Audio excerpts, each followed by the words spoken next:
Imagine this. A billionaire dies, but before his body turns cold, it's rushed into a secret laboratory. His blood is drained, replaced with a special cryoprotectant fluid. His body is sealed in a steel capsule, lowered into a tank of liquid nitrogen at 196 degrees Celsius. He's not gone, at least not completely. He's waiting for science to advance enough to bring him back. Sounds like science fiction, right? Well, for a few of the world's richest people, it's not fiction, it's the plan. The idea of freezing the human body after death, known as cryonics, has fascinated some of the wealthiest minds on the planet. Among them is Peter Thiel, co-founder of PayPal and an early investor in Facebook. Thiel, who's worth billions, has openly expressed his interest in cryonics. His belief? That death is just another problem waiting to be solved. He's not alone.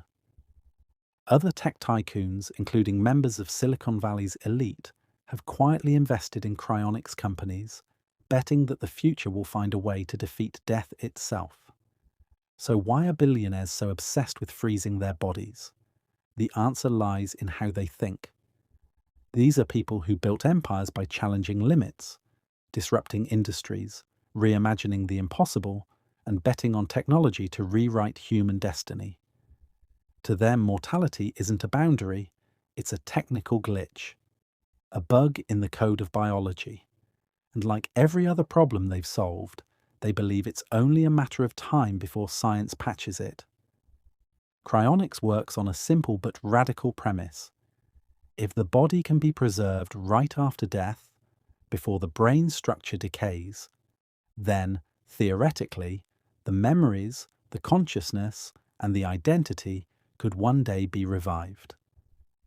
Cryonics companies, such as Alcor in the United States, store hundreds of patients, people who've paid hundreds of thousands of dollars to be frozen in the hope of future resurrection. These facilities look more like high-tech morgues than labs, lined with massive silver tanks that hold human bodies suspended in time. Peter Thiel and others see cryonics as a kind of life insurance, not for their families, but for themselves. A ticket to the future. A gamble that one day medicine, nanotechnology, or artificial intelligence might be able to heal, repair, and restart the human body. To critics, it's a fantasy. To believers, it's the ultimate backup plan. But beyond the science, cryonics reveals something deeper about human nature, especially among the ultra-wealthy. It's not just about escaping death. It's about control. Billionaires are used to shaping the world around them. Their money bends reality, their companies change lives, and their influence transcends generations. But death? Death is the one force that ignores wealth. No matter how much you own, you can't negotiate with time. Cryonics offers a loophole, a sense that maybe, just maybe, they can outsmart the inevitable.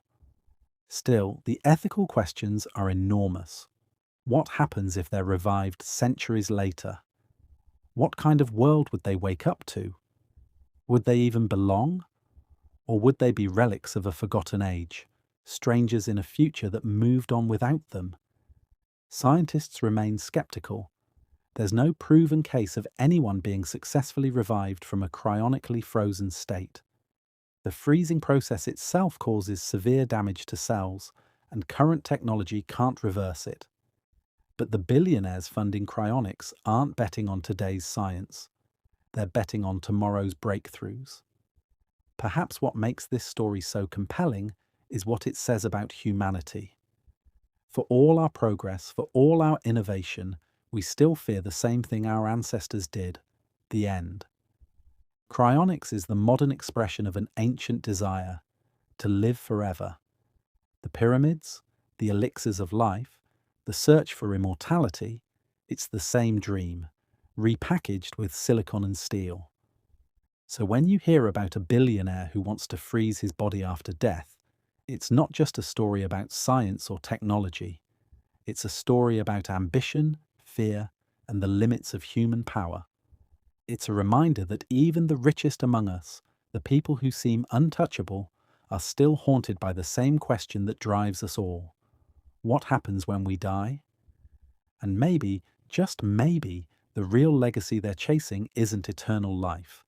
It's the hope that they'll be remembered as the ones who dared to challenge death itself. If this video helped you, make sure to like, subscribe and press the bell. Share and do comments. Thank you.